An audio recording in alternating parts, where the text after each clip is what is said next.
You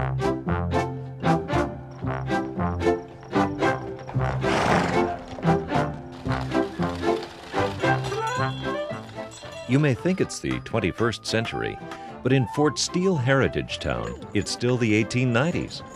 Fort Steele is a living museum. Here visitors can transport themselves back in time to see how people in a Canadian frontier town lived. We really tried to keep an atmosphere of what it was like in the 1890s here on the site. We want to give people a full experience of what it was like to live back then. Fort Steele is located in Canada's westernmost province of British Columbia, in the heart of the Rocky Mountains and just north of the U.S.-Canadian border. So what was it like in Canada during the 19th century? The late 1800s were a period of westward expansion and development in Canada. Some people were moving west, seeking their fortunes in the gold fields. Others came to claim land for farms and ranches. The shopkeepers and tradesmen came soon after, offering goods and services to the new settlers. New frontier towns were born. Fort Steele was a typical town of that period. It began as a ferry crossing over the Kootenay River, providing a way for miners to reach the gold fields. Then, in 1898, the Canadian Pacific Railway located their new rail line through the neighboring town of Cranbrook. Within a few years, the population of Fort Steele was reduced to a couple of hundred. For more than 50 years, the town was deserted.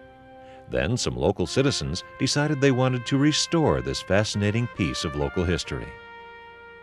Fort Steele Heritage Town was started in 1961, largely through the efforts of interested community members who wanted to preserve this significant historic site. Now we have over 60 restored historic buildings, including a theater, restaurant, bakery, and lots of other attractions. One of those attractions is the Royal Canadian Mounted Police Post. The Royal Canadian Mounted Police were Canada's answer to keeping law and order in frontier settlements. They came as peacemakers. There was never a shot fired. There was never anything like that done here. They solved all of their problems through words rather than violence.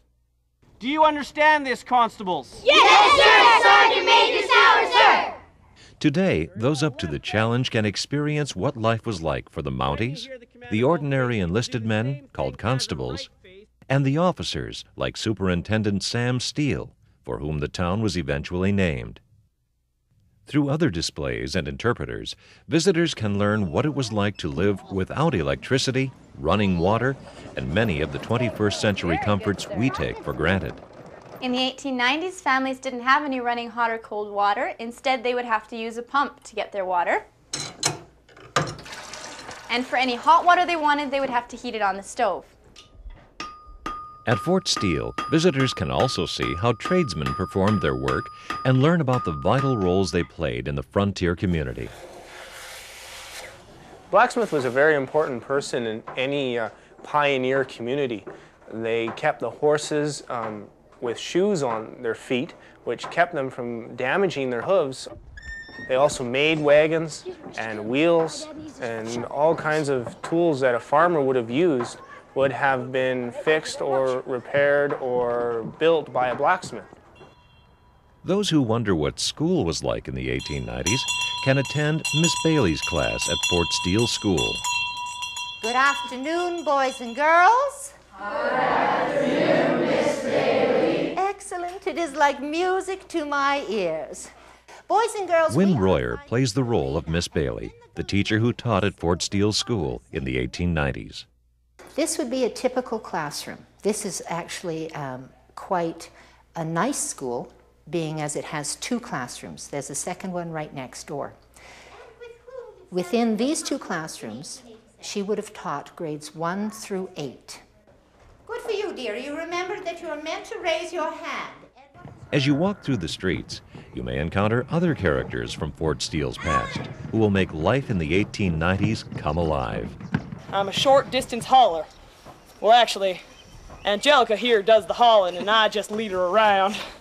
If you're hungry, stop for lunch at the International Hotel or try some coffee and pastries at Fort Steele's Bakery. And what does the future hold for this historic town? Canadians are becoming more and more interested in history.